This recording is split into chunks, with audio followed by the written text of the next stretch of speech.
Greetings, my dear viewer. You're on the channel The Price of Cheating. The channel is for those who appreciate traditional family values and condemn adultery. So be sure to subscribe to the channel. Let's get started. When Kimberly returned from her early morning workout, her cheeks radiated with the healthy glow of exercise.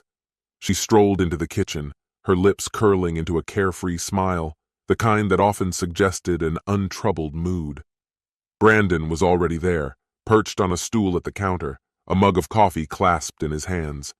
His laptop lay closed beside him, as though he had intentionally set aside his work to savor the quiet stillness of the morning. Kimberly lingered in the doorway for a moment, her gaze fixed on him.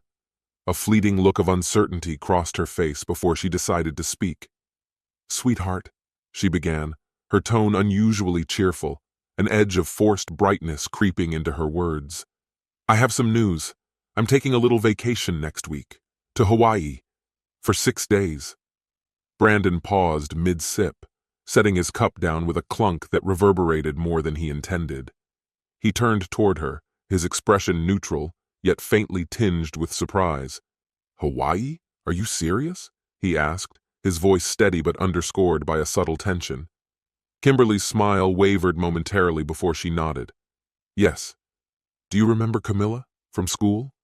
She moved there recently and invited me to visit. I thought it'd be a good opportunity to recharge," she explained, her tone light and casual.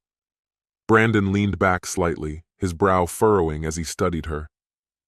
"And when were you planning to tell me about this?" he inquired. "Why not include me?" Kimberly's expression softened as she crossed the room to sit across from him. "Oh, Brandon, you know how it is. Sometimes you just need a little time for yourself, to relax, unwind, and reset. It's just a short trip," she said gently. Brandon's gaze remained fixed on her, his eyes narrowing slightly as if attempting to read between the lines. After a lengthy pause, he sighed. "All right, I understand everyone needs their space now and then, but—" He reached into his pocket and withdrew 2 plane tickets. "While tidying up earlier, I came across these. One has your name, the other says Rick. Care to explain?" Kimberly's smile froze, and an awkward laugh bubbled from her lips. "Oh, that. It's nothing," she said quickly. "Rick's my trainer. He's going too. Pure coincidence. We were talking about Hawaii, and when I mentioned my trip, he told me he'd already planned to go. We got a discount by booking together." Brandon's face remained unreadable, though his eyes seemed to sharpen. "So you booked tickets together? Just to save money?" he asked, his voice even. "Exactly," Kimberly replied, leaning forward as if to underscore her sincerity. "Rick's attending some fitness programs there, master classes and events. It's professional. We're not spending the trip together." Brandon exhaled slowly, his gaze steady on her. "Kimberly, are you being honest with me? Are you faithful?" His tone was calm, yet it carried undeniable weight. Kimberly's cheeks flushed and her laugh sounded forced. "Brandon, come on. What are you saying? Of course I'm faithful. This trip just came together last minute, that's all," she said, her eyes darting away before returning to him. Brandon's expression didn't change. "If it's so straightforward, why didn't you tell me before buying the tickets?" Kimberly hesitated, then reached across the table to place her hand on his. "Because I knew you couldn't come," she said softly. "Your vacation time isn't for months. I didn't see the point in discussing it when I already knew it wasn't an option for you." Her attempt at a reassuring smile faltered against his stern demeanor. Brandon's jaw tightened as he leaned back in his chair. "You didn't even try to involve me in the decision. And now you're telling me you're going with Rick. What do you expect me to think?" Kimberly threw up her hands in frustration. "Brandon, please. Rick isn't some romantic interest. He's my trainer. It's purely coincidental that we're on the same flight. Most of my time will be with Camilla, on the beach, swimming and catching up. It's just a girls' trip." Brandon exhaled again, nodding faintly but without conviction. "Fine, Kimberly. Do what you want," he said quietly. His voice carried a tone of finality that made Kimberly glance at him uneasily. "Honey, you're not upset, are you?" she asked tentatively. Brandon's expression hardened, his voice cooling. "Men don't get upset, Kimberly," he replied. Abruptly, he stood, grabbing his jacket from the back of his chair. I need to head to the auto repair shop. The brake pads need replacing.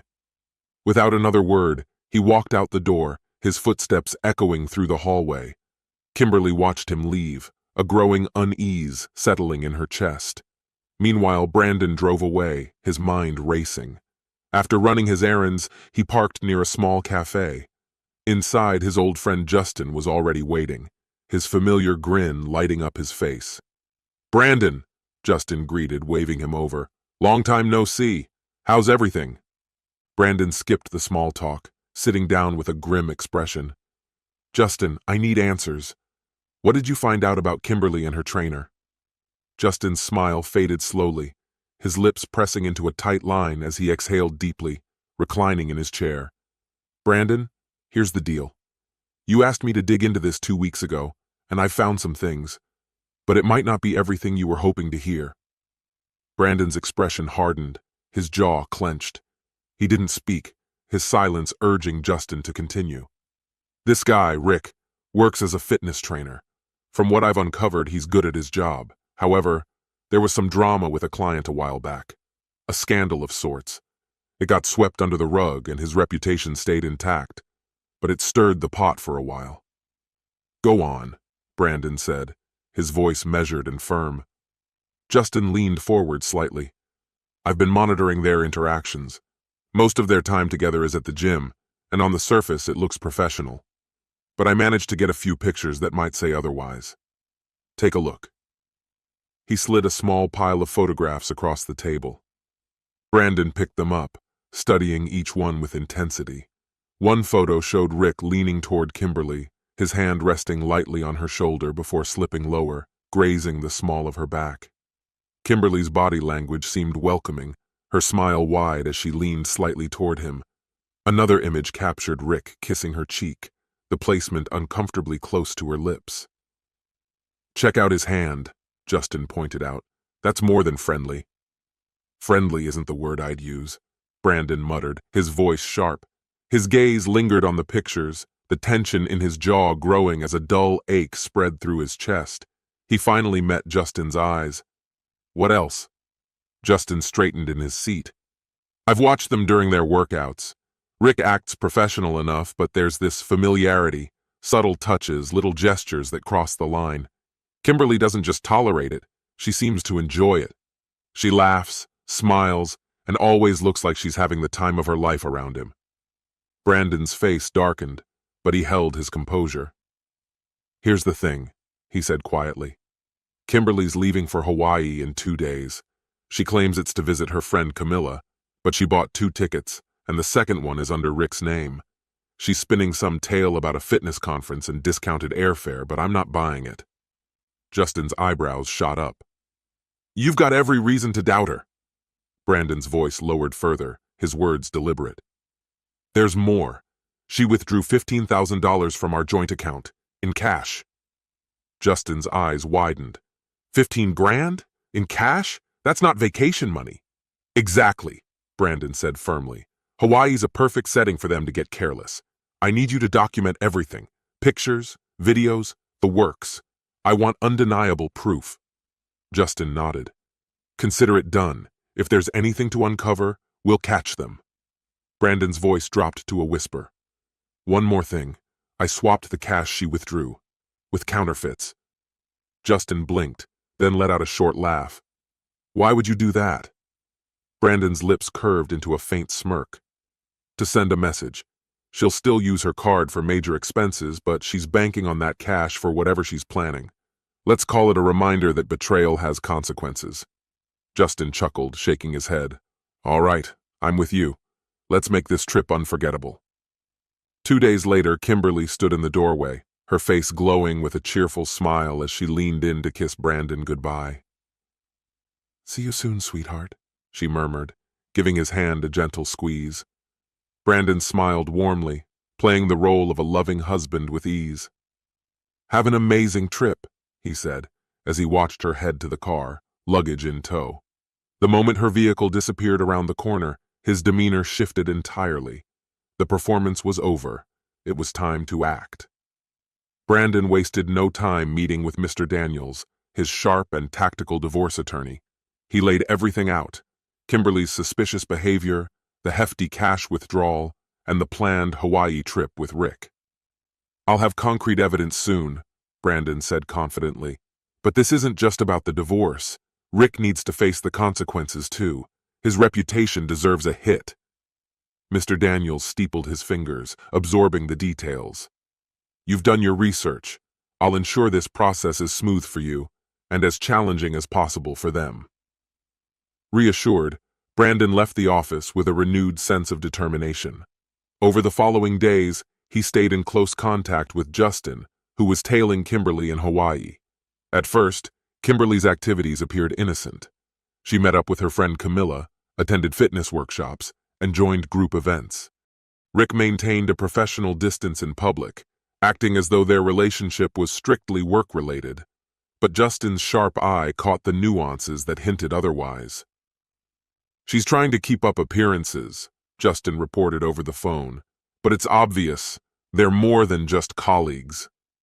The situation was far more complicated than it appeared. Kimberly's demeanor around Rick betrayed her cautiousness, always composed, always professional when others were watching. Rick's magnetic personality and his undeniable appeal to women made it clear why Kimberly hesitated to fully claim him as hers. She seemed to be keeping him at arm's length, perhaps out of insecurity or strategy. Brandon exhaled sharply, his frustration boiling over. It was obvious. Kimberly was treating him as her fallback, stringing him along as her contingency plan. By the fourth day, Justin's updates had taken a sinister turn. "I've got something you'll want to see," Justin said grimly during a phone call. Photos and videos. Kimberly and Rick were inseparable at the pool earlier. They were hugging, kissing, the whole thing. And after dinner, Rick went to her room and didn't come out all night. Brandon's stomach twisted at the news. He had suspected as much, but hearing it confirmed hit him harder than he'd expected. After thanking Justin, he asked him to keep documenting everything. Brandon wanted a complete record, every single piece of evidence. As he began packing up his belongings methodically, his determination solidified. Later, he logged into the joint bank account he shared with Kimberly and withdrew the remaining funds. Quietly, he began executing his plan. The next day, Brandon's phone buzzed. Kimberly's voice greeted him, soft but with a forced air of seriousness. "Sweetheart, I've got some unfortunate news," she began, her tone dripping with rehearsed sympathy. "Camilla had an accident at the pool, twisted her ankle pretty bad. I can't leave her like this, so I'm staying a few extra days to take care of her." Brandon's jaw tightened, but his voice was warm and understanding. "Of course, Kimberly. That's so like you, to be such a caring friend. Take all the time you need." A relieved sigh escaped her. "Thank you, Brandon. I knew you'd understand. You're the best." When the call ended, Brandon allowed a faint, knowing smile to creep across his face. He didn't believe her story for a second. The Camilla accident was too convenient to be true. Minutes later, another call came in. It was Justin again. "Brandon," he started, skipping any pleasantries, "Kimberly's been with Rick all morning. I overheard them talking about a private getaway. A few days on a yacht, just the two of them." Brandon's tone remained measured. "Interesting. Kimberly just told me her friend Camilla hurt her ankle." Justin didn't hesitate.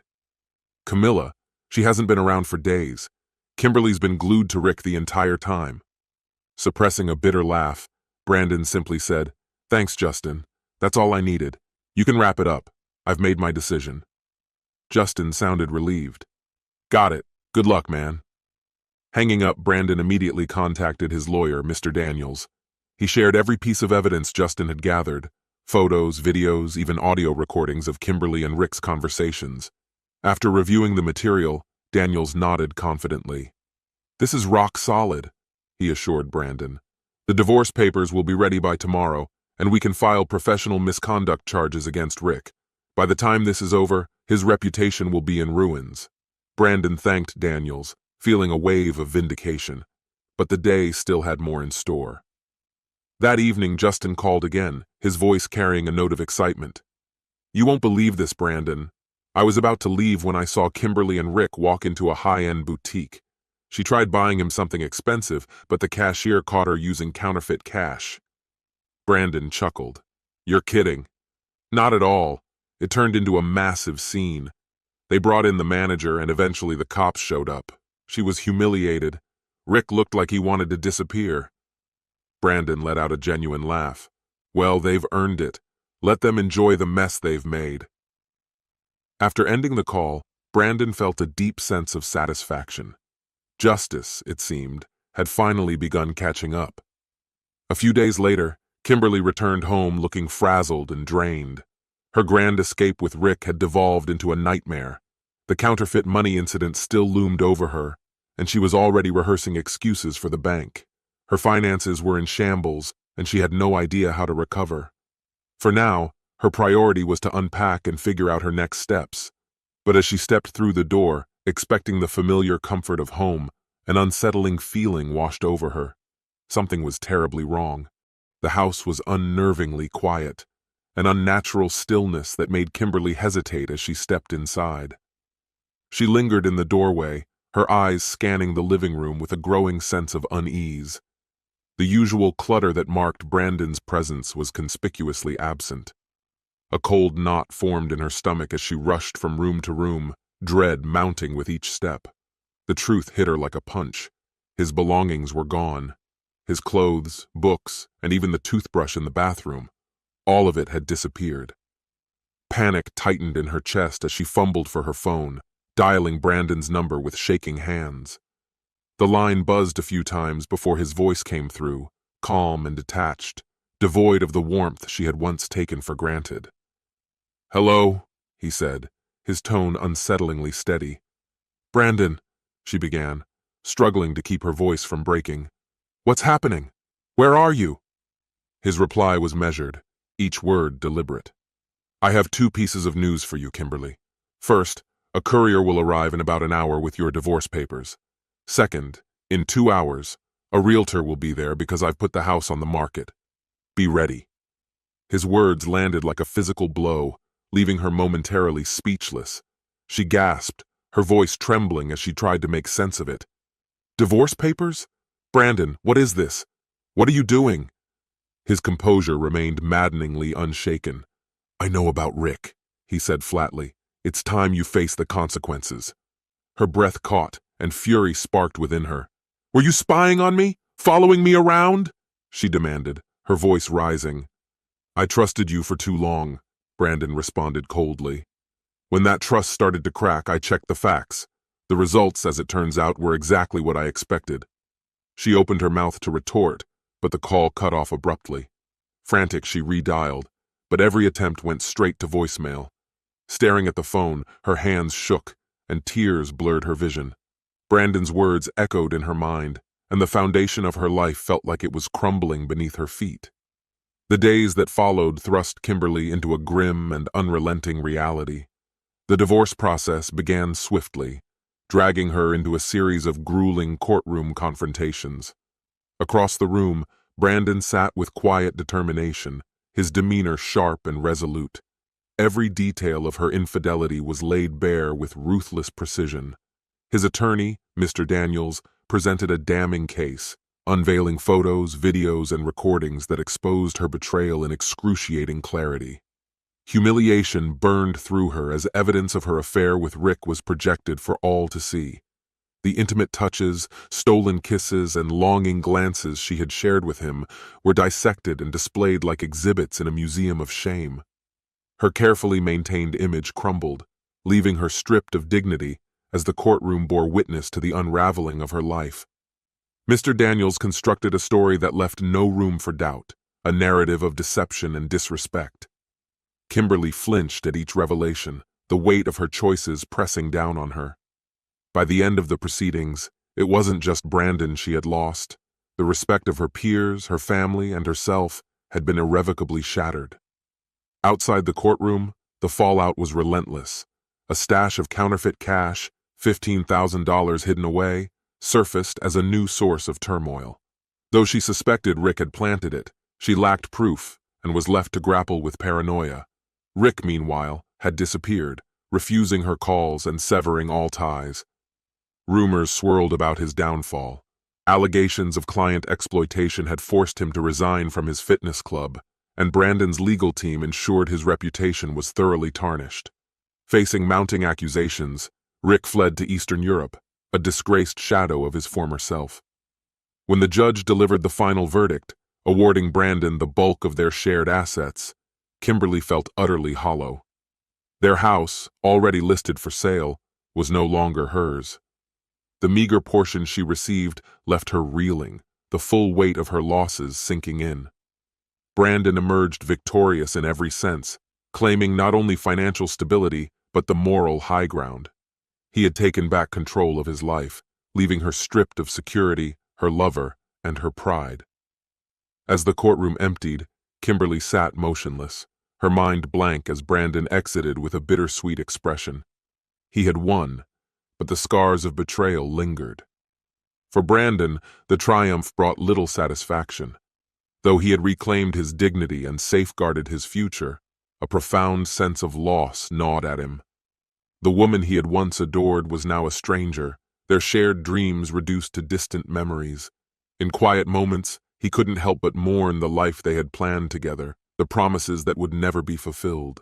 Over the following year, Brandon turned his focus to rebuilding, though the shadow of the past loomed large.